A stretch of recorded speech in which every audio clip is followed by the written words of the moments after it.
Walk about the streets, yeah, baby. No, no, with your eyes behold all of. Florida's music scene has been at the center of attention for a number of years now.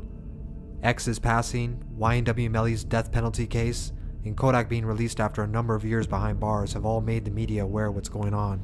Shalom family, Most High Christ bless. We out here blitzing again. This time we in Jacksonville, Florida, which means another cuss from the street.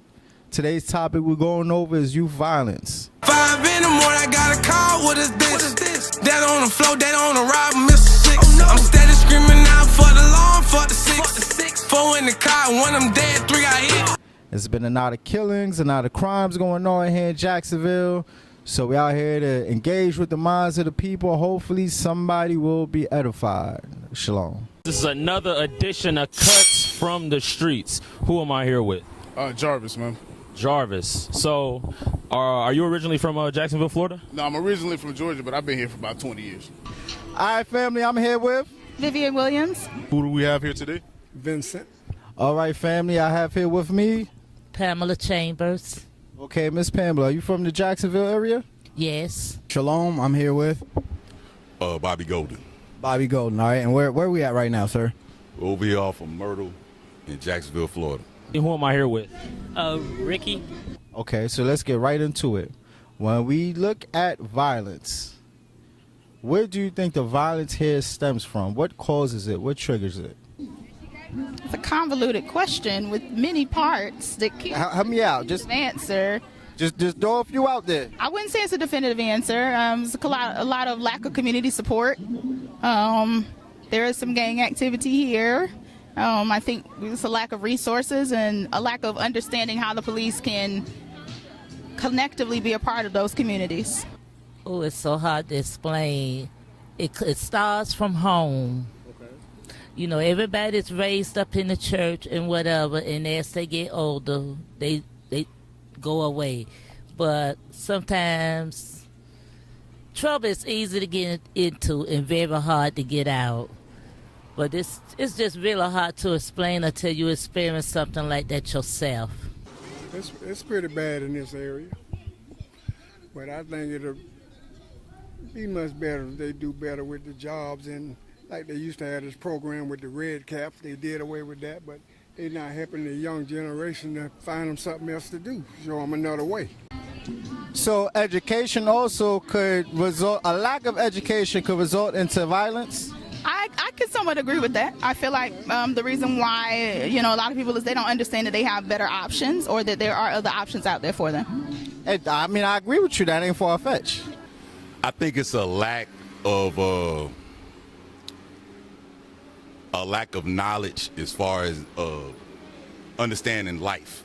What ultimately happened with your friend Bibby? One day, I was at my godmama house in the hood where we from on 45th. And every day after school, he'll come to me, like, he coming straight to me. We chopping it up, we smoking, like, But on this specific day, get off his school bus, him and somebody else. They walk in the house, we dap each other. I'm like, what's up, little bro? What you been on, Vic? He telling me I went to school with, bro. And guess what school he was going to? Grand Park, the same school I got shot. He going to the same school. I'm like, look, bro, it's hot outside. Like, the police don't walk nowhere, bro. Sit here with me until it's time for you to go wherever you need to go, you know what I'm saying? Wait till the sun go down or something. He like, yada, yada, yada, man, I don't even care, man. I'm in the hood all day, I'm hanging, you know what I'm saying? I'm like, look, bro, I love you, bro, be safe, So he walked out the door. I'm gonna say 20 to 25 minutes later, I get a call.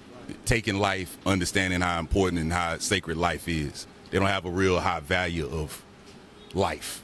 Look at Jacksonville. You said you grew up in here, correct? Okay, are you safe here in your community? No. I go and do what I have to do in the daytime. I really hate looking over my shoulders, but if that's the way I have to do it, it's life. Because then you can walk out your door and you could get killed. Do you feel like it affects you on a day-to-day basis, maybe when you're going to school or just residing and living in the community? Do you feel like it affects you? Yeah, my parents worry a lot about me staying out late, going places.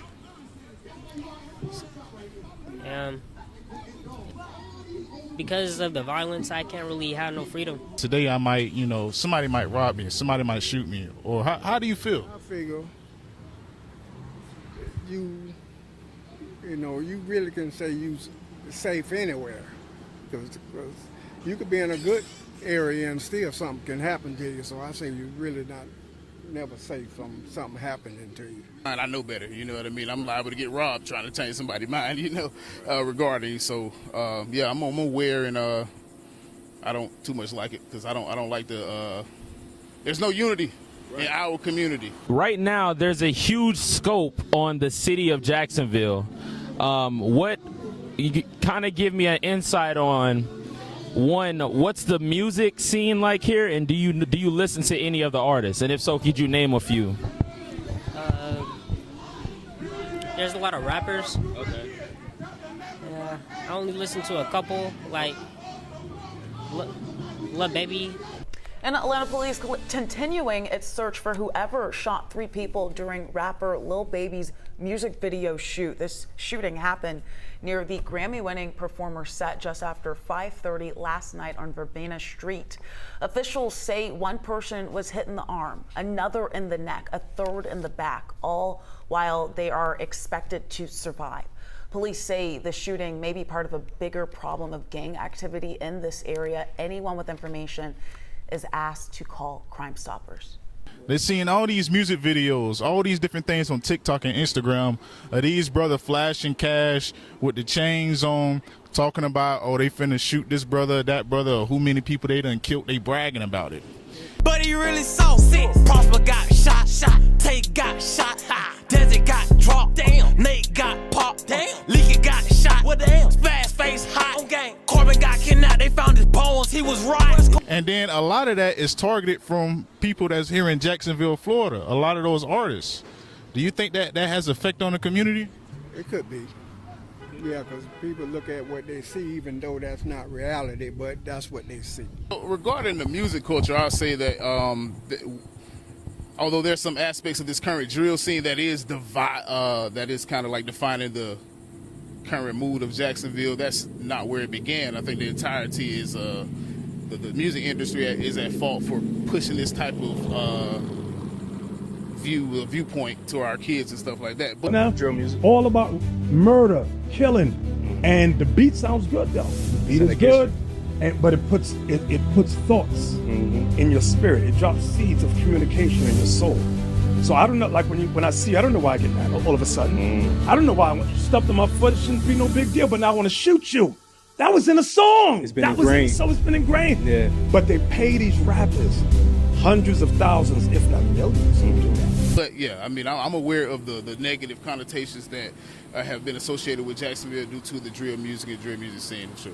And I mean, I'm 35. Well, I'll be 35 in 2 days. I don't condone it. Right. But what can I do about it? You know what I mean? Like, the only thing I can do about it is not contribute to it. You know what I'm saying? Why is it that we have churches on every corner, but yet there's still gang violence? Because churches can't solve everything, just like you yourself can't solve everything by yourself. You can't ask one specific entity to solve the world's problems in itself. And once again, churches are somewhat underfunded. Like, their underfunding does not undercut one arena. It undercuts everybody. It affects every portion of the world. I think churches can be of assistance, yes, and I think a lot of them do try to help. But underfunding doesn't always mean underfunding of education. Sometimes churches can be underfunded. Don't nobody care. Black on black, who cares? Okay? That's what the false image has done to us. And the church is a provocateur of that. T.D. Jakes, Creflo Dollar, Juanita Bynum, Tony Evans, a whole lot of them, Jamal Warren. And then the new thing is this. The Israelites are coming out with black Jesus. The Jews are black. You know what you're going to say? They have a meeting. They had meetings. Say color don't matter. Color don't matter. Well, guess what? John 8:32, Christ said, you shall know the truth, and the truth shall make you free. Well, why aren't we free from oppression? Because of lies. Because of lies. Because of the lies of the black church. We look around, there's a church on almost every corner, and yet Jacksonville is at one of its highest in crime rates. Make it make sense. Why we have churches on every corner, but yet there's still a high crime rate? What would you say? What do you think? What could you guess? I really don't know. That's hard to answer. Because if you go to Georgia, you see a church on every corner. But their crime rate is not as high as ours. They still sleeping with their doors unlocked, windows open. We can't do that. And when I go there, people look at me crazy when I lock my car. But I told them, if you live in Florida, you're going to have to keep your stuff on lockdown if you want it. Because what little bit you have, somebody will try to take it, and you don't work all your life for it. It done been happened to me before, but I say, if I could get out there and work for it, you can too. But people just need to get a job, and if they can't get a job, further themselves in education. Absolutely, I agree. And what do you think?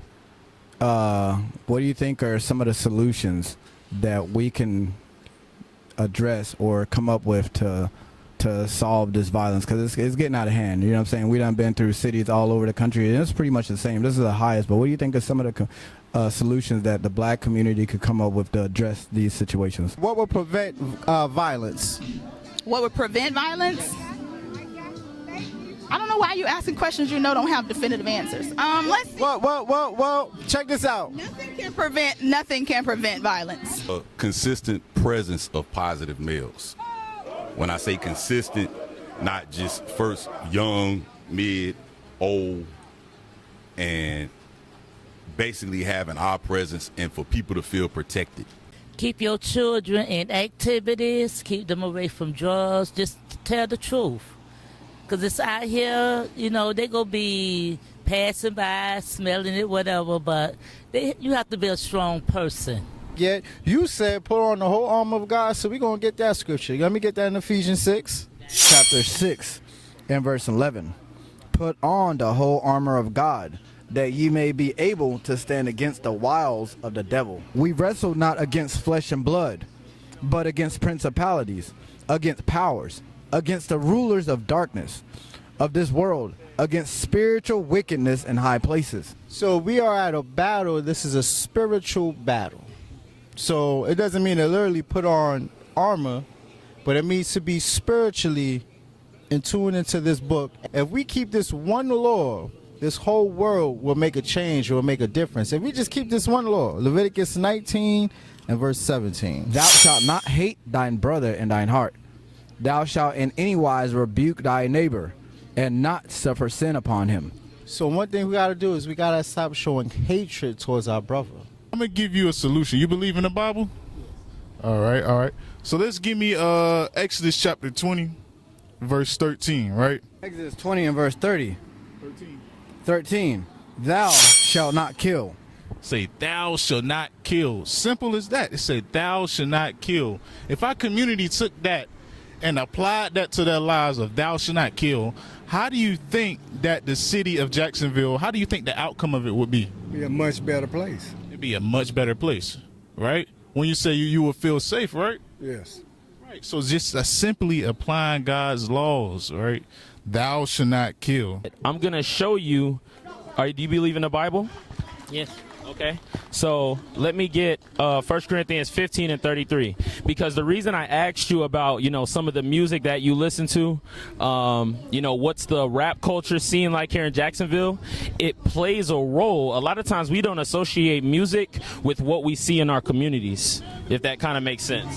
Yeah, it does. Okay, so I'm going to show you the importance of knowing what to listen to and knowing what not to listen to, okay? Because you said you listened to The Baby. You said a lot of the women that you know or girls that you know at your school probably listen to Ice Spice. Let's see what those kind of artists do to our people's mind. Read that. 1 Corinthians chapter 15 and verse 33. Be not deceived. Evil communication corrupt good manners. So the Bible is saying be not deceived, meaning don't think the music you listen to has no effect on your morality, has no effect on Ricky. Don't think it doesn't affect you at all. But read that again. Be not deceived. Evil communication corrupt good manners. Evil communications corrupt good manners. Those evil communications go into rappers. Are you familiar with Fulio? The one that recently passed?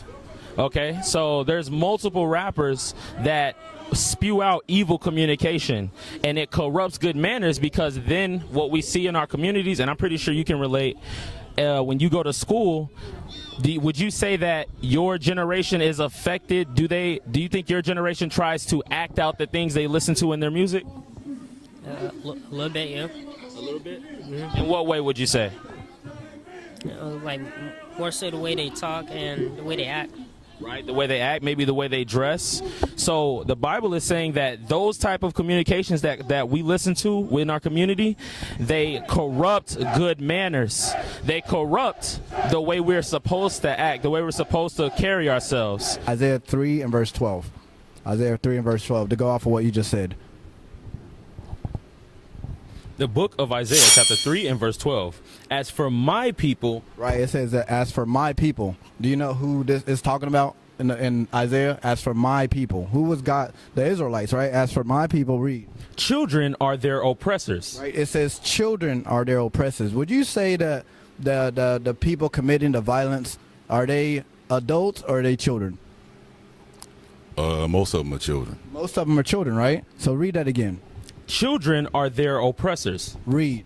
And women rule over them. Right, right. So it says the Israelites, children are their oppressors and women are ruling over them. And if you look at our community, right, who would you say is leading the household? Mostly women. Mostly women, right? Read. O my people, they which lead thee. The women that lead us. Cause thee to err. Right. So that's a major problem. So you're actually right. The lack of male presence in our community is what's causing this problem. The reason why, we want to bring awareness to what's going on is because we have gotten to a point, especially here in Jacksonville, when we look at the media and we see the coverage that's going on within the certain beefs, the certain rappers like Fulio, multiple rappers that have lost their lives due to, gangs or just different forms of violence, right? We are out here to provide a solution. A lot of times, we do think that we are, as long as we don't contribute, that's good enough, So if I can get two scriptures, let me get Hosea 4:1. I'm going to show you this is another avenue, you can begin to take a step towards. And, what we see here is no different than Chicago, no different than Oakland, no different than multiple cities we go to. Right? And I'm going to show you why the violence is at an all-time high. Why Jacksonville is what? Correct me if I'm wrong. This is the largest city in Florida. Yeah. Right. Largest city in the world, man. I mean, in the United States, anyway. Right. And it's currently Jacksonville, I believe, leads in homicides right now in terms of the state of Florida. So with that being said, read that. Hosea chapter 4 and verse 1. Hear the word of the Lord, ye children of Israel. For the Lord have a controversy with the inhabitants of the land. So God is saying he has a controversy with the inhabitants of the land, meaning his children, the Israelites. Let's see what the controversy is. Read. Because there is no truth, nor mercy, nor knowledge of God in the land. The reason why he has a controversy with us is because there's no knowledge, there's no truth in the land. I'm going to show you what the truth is, but let's see, when there's no knowledge and no truth in our land, in our communities, right? That community that we're seeking unity, let's see what happens. Read. By swearing and lying and killing and stealing and committing adultery, they break out, and blood toucheth blood. That's describing everything that we're seeing going on in the city of Jacksonville right now. So now let's see what the truth is. Thy righteousness is an everlasting righteousness, and thy law is the truth. Thy law is the truth. So the reason why you see us, out here is because we're trying to get the community, the city of Jacksonville, to acknowledge the laws of God. Thou shalt not kill, right? And then even furthermore, when you hate your brother, that's already an act of murder. So these are the different things. The reason why it's easy for us to kill one another is because there is no truth, no knowledge in the land. Let me ask you this, Vivian. Yeah, we're right here. What is this here? This is for. So we're at a park, and I see we're giving out. Is this like a fundraiser? I see we're giving out food. Okay. So now, out of all these booths, with this solution, would this help kill gang violence? Leviticus chapter 19, verse 17. Thou shalt not hate thy brother in thine heart. Thou shalt in any wise rebuke thy neighbor and not suffer sin upon him. So one way of how we could end gang violence is to rebuke our neighbor by showing them love, by showing them the commandments. That's what the Bible says. Do you believe in that? Yes. Okay. Talk about the streets, yeah, baby. No, with your eyes behold all of. All right, shalom, family. All right, it's a wrap. I hope y'all liked it. I hope y'all enjoyed it. Again, we out here trying to edify the people. Hopefully somebody got cut today. Like, share, comment, subscribe. With that, we say shalom. What is a nation? Nation is family. Nation is community. Nation is men leading by example. Nation is women's support. Nation is children with role models. Nation is unity. Nation is